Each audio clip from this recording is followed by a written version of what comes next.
আসসালামু আলাইকুম। এই সাইকেলটা রোড বাইকের আমার ৩টা রোড বাইকের মধ্যে লেটেস্ট রোড বাইক। এই সাইকেলটা নিয়ে আমি নিজেই একটা রিভিউ দিতে চাইছিলাম।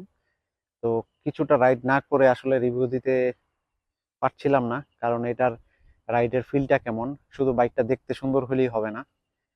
তো অনেকের রিকোয়েস্ট ছিল, তো আজকে একটা প্রাথমিক পর্যায়ে রিভিউ দিতে চাচ্ছি।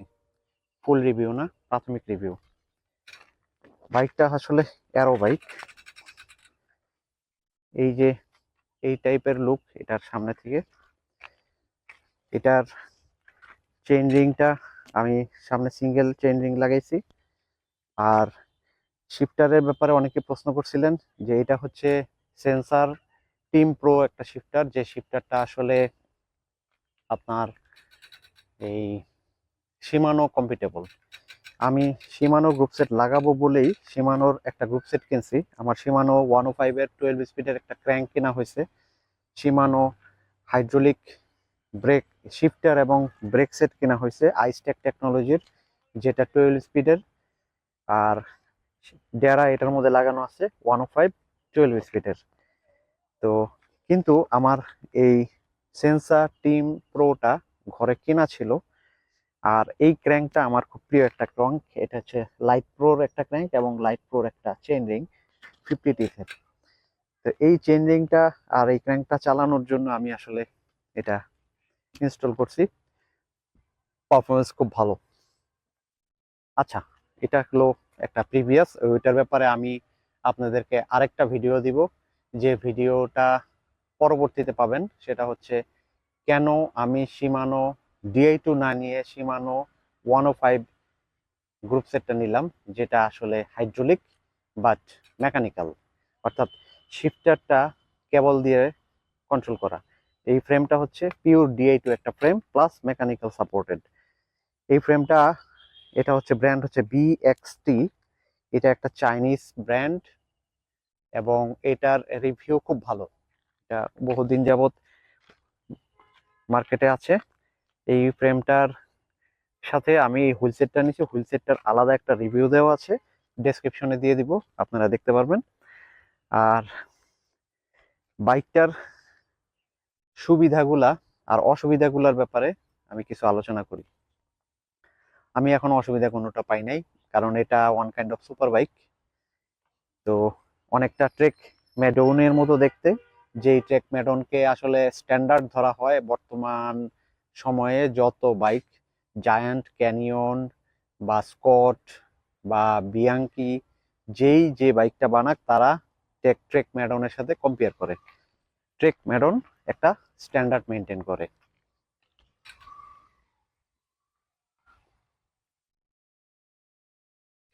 আচ্ছা, ঠিক আছে। তো এই বাইকটা আমার হোয়াইট কালার পছন্দ, তাই আমি একটা হোয়াইট কালারের ফ্রেম নিয়েছি। এই ফ্রেমটার সাথে ফ্রেম, ফর্ক, একটা ইন্টিগ্রেটেড হ্যান্ডেলবার আর থ্রো এক্সেল আর বিবি সেট আসছে। এটার হেডসেট হচ্ছে 1.5 ইঞ্চি বাই 1.5 ইঞ্চি। মডার্ন সব বাইকগুলা 1.5 ইঞ্চি বাই 1.5 ইঞ্চি হয় হেডসেটটা। এই ফর্কটা হচ্ছে টেপার হট ফর্ক, নিচের সাইডটা মোটা থাকে, উপর সাইডটা থাকে চিকন। কিন্তু যেহেতু এটার ইন্টারনাল কেবলিং হয়, কেবল উপর দিয়ে যায়, এই জন্য এটার নিচের সাইডও মোটা, উপর সাইডও মোটা। নিচেও থাকে টেপারের মতো 1.5 ইঞ্চি, উপরেও থাকে টেপারের মতো 1.5 ইঞ্চি। এটা হচ্ছে মডার্ন বাইকগুলোর নিয়ম।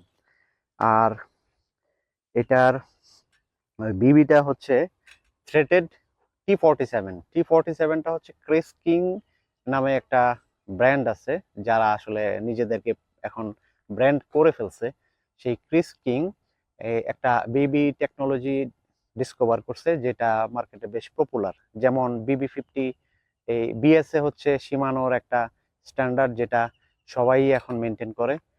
আর এই বিএস এর সাথে কম্পিটেবল করে সবাই তাদের বিবি গুলা তৈরি করে। এখন অনেকগুলা ধরনের বিবি সেট চলে আসছে, যেমন প্রেস ফিট চলে আসছে, থ্রেটেড চলে আসছে, এর মধ্যে T47 আসছে, তারপরে বিএসএ তো আছেই।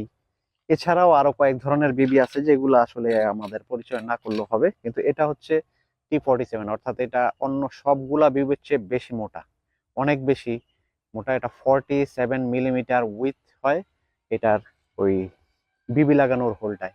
থ্রেড যেটার মধ্যে ঢুকে সেটা 47 হয়।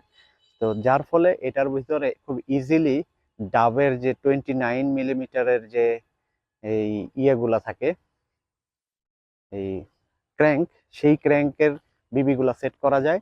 ডাবের 30 মিলিমিটারে বিবি সেট করা যায়। এছাড়াও ক্যানন্ডেল যেটা একটা স্পেশাল বিবি ইউজ করে, সেটা সম্ভবত BB52 নো নো নো, ওটা হলো 52 মিলিমিটারের ডায়ামিটার হয়, ওটার অন্য একটা বিবি ক্যানন্ডেল ইউজ করে। ওই বিবিটাও T47 ফিট হয়। আর আমরা যেটা ইউজ করি নর্মাল, যেটা সীমানোর বিবি যেটা ইউজ করে, সেটাও ইজিলি ফিট করা যায়। যার ফলে বলা যায় যে এটা একটা যুগান্তকারী আবিষ্কার ছিল T47। সেই T47 দেওয়া হয়েছে।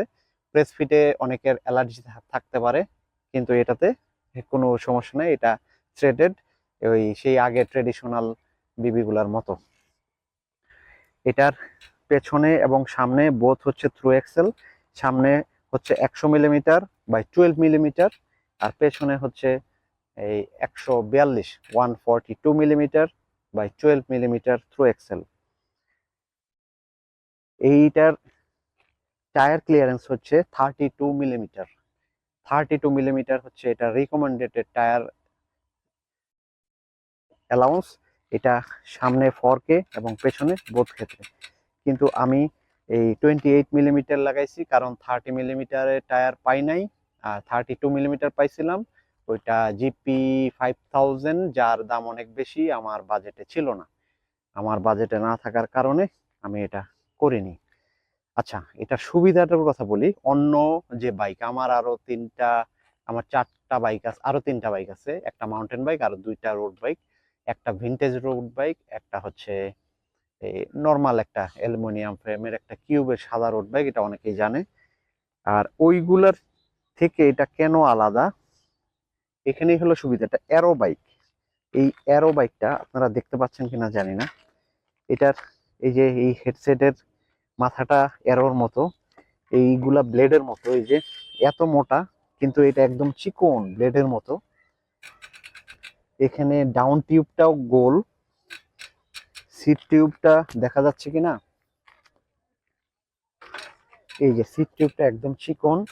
আর এই যে সিট টিউবের মধ্যে যে সিট স্টে গুলাও ওই সামনের যে ফর্ক আছে, ফর্কের মতো চিকন। এই চিকন হওয়ার কারণে এটা কোনোভাবেই বাতাস ধরে না। হ্যান্ডেল বারটাও ঠিক সেম, অ্যারো, চিকন এবং ডাউন হেড, যার ফলে এটা একদম সমান্তরাল লেভেলে থাকে। তো এর সুবিধা হচ্ছে হেডউইনের মধ্যে চালানোর পরে দেখলাম যে আমার যে ফ্রন্টাল এরিয়া থাকে, সেই ফ্রন্টাল এরিয়াতে যতটুকু বাতাস ধাক্কা দেয় ততটুকুই, সাইকেলে কখনো কোনো বাতাস ধরে রাখতে পারে না। অর্থাৎ অন্য যে সাইকেলগুলা যখন হেডউইনে চালাই, দেখা যায় যে যে যে প্যাডেলিং এ আমার স্পিড 30 থেকে ধাম করে নেমে 22 কিলোমিটারে চলে আসে, এটা 30 থেকে নেমে হয়তো 29-এ যায়। এত বেশি এফেক্টিভ। অবশ্য এর জন্য রিম সেটটাও দায়ী। এটা রিমের কারণেও এটা হইতেছে। এটার রিমটা প্রচন্ড প্রচন্ড বাতাস কাটে। আর ক্রস উইন্ডে আপনাদেরকে বলেছিলাম যে এটার এই যে 65-60 এখানে যে একটা শেপ আছে, শেপের কারণে ক্রস উইন্ডে খুব একটা ডিস্টার্ব ফিল হয় না। প্রচন্ড বাতাসে আমি 2বার ধাক্কা খেয়েছি এই সাইকেলটা। এভাবে একটু ধাক্কা দিয়ে ছেড়ে দেয়, ওই এইভাবে ধাক্কা দিলেই বাতাসটা ওই ফাঁক দিয়ে বের হয়ে যায়। আর এমনি নর্মালি অনেক সাইকেল আছে যে ধাক্কা দিয়ে ধরে রাখে এবং কাত করে ফেলে, তো এইটাতে সেটা করে না। যার ফলে আমি আসলে এই সাইকেলটার একটা পজিটিভ রিভিউ দিচ্ছি। এই সাইকেলটার এখনো নেগেটিভ কিছু পাইনি আমি, যদি পাই আপনাদেরকে জানাবো। ও আরেকটা ব্যাপার, সেটা হইলো এই যে এখানে খুব কম দামি প্রো ব্র্যান্ডের একটা ব্রেক, অয়েল ব্রেক ইউজ করা হয়েছে, যেই অয়েল ব্রেকের ক্যালিপারটা এখানে, আর কেবল দিয়ে এটা কন্ট্রোল করা হয়, মেকানিক্যাল ভাবে ওটা কন্ট্রোল করা হচ্ছে। তো এই অয়েল ব্রেকের পারফরমেন্সটা খুব ভালো যে বলবো তা না, আবার খুব খারাপও না। চাপ দিতে হইলে একটু জোরে চাপ দেওয়া লাগে, যেটা হাইড্রোলিকে নাই। হাইড্রোলিকে টাচ করলেই ব্রেক হয়ে যায়, কিন্তু খারাপ না, চলে। আর সাইকেলের ওয়েট সম্পর্কে হয়তো জানতে চাবেন। কার্বন অনেকে লাইট ওয়েট বলে, আমার কাছে মনে হয় না কার্বন খুব একটা লাইট ওয়েট।